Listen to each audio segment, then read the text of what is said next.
Hi மக்களே, எல்லாருக்கும் வணக்கம். நானும் மும்பை கணேஷ் பேசுகிறேன்.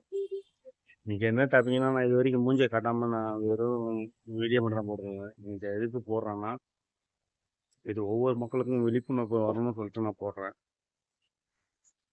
என்னன்னா, 10 வயசு சிறுமியை சூலூரில் வந்து 2 பேர் கற்பழிச்சு கொண்டுட்டாங்க. அதுக்கான இதுதான் நான் வீடியோ போடுறேன். இந்த வீடியோ ஒட்டுமொத்த தமிழகத்துக்கு ஒரு ஆப்ஷனாக இருக்கும். அதில் நான் என்ன சொல்ல விரும்புகிறேன்னா, இந்த கற்பழிச்சானுங்கள 2 பேர், ஏன்னா நானும் ஒரு பொண்ணை பற்றி வச்சுருக்கேன். அவனுங்க குடும்பத்துக்கு வந்து கவர்மெண்ட்டில் கிடைக்கிற எந்த சலுகையும் கிடைக்கக்கூடாது. கரண்டிலிருந்து ரேஷன் கார்டு எல்லாமே அவங்களுக்கு கேன்சல் பண்ணணும். அவனுக்கு குடும்பத்தில் பொண்ணு எடுத்தவங்க பொண்ணு எடுக்காதவங்க எல்லாருமே எல்லாத்தையும் கேன்சல் பண்ணணும். கேன்சல் பண்ணிட்டு இந்திய குடிமக்கள் வந்து அவங்க பேரை நீக்கணும். வெளியூருக்கு போகணும். அவங்க வந்து தமிழ்நாட்டில் வாழறதுக்கு தகுதி இல்லைன்னு போகணும். அவங்க கூட பொண்ணு எடுத்தவங்க பொண்ணு எடுக்காதவங்க யார் அவங்க சொந்தக்காரங்க யார் இருந்தாலும் அவங்களுக்கு எல்லாருக்குமே குடியுரிமை பதிவு பண்ணணும். Ration card, current, EB bill எதுவுமே அவங்களுக்கு கொடுக்கக்கூடாது. அவங்க குடும்பத்தையே அஃபெக்ட் பண்ணணும்.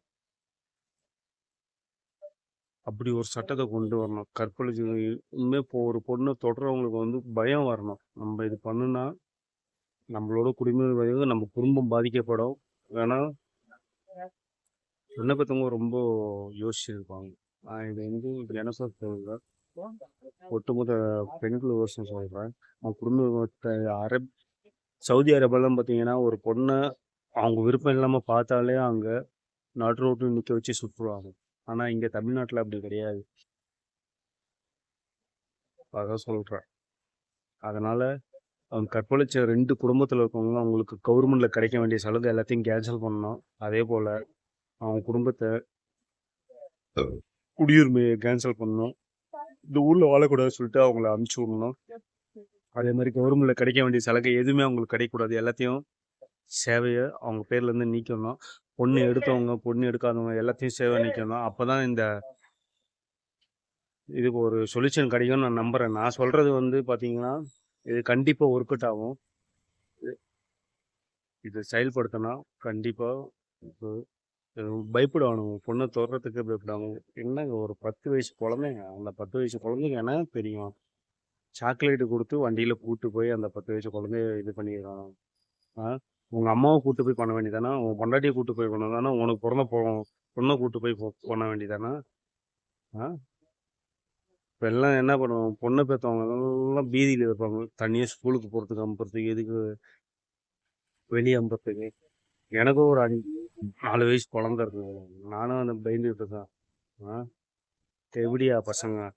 ஆ ஒரு கோட்டரை குடிச்சுப்புட்டு தேவடியா பிள்ளைங்க. அது வேற இல்லாமல் சென்னையில் சரக்கு கவர்மெண்ட் மூலியமாக வேற எந்த ஊர்லேயும் கவர்மெண்ட் கிடையாதுங்க. இங்கே சென்னையில் மட்டும்தான் தேவடியா பசங்க கவர்மெண்ட் மூலியமாக நடத்திட்டு இருக்கிறாங்க. தேவடியாவுக்கு பிறந்தவங்க எவ்வளோ வெயிட் இருக்கு?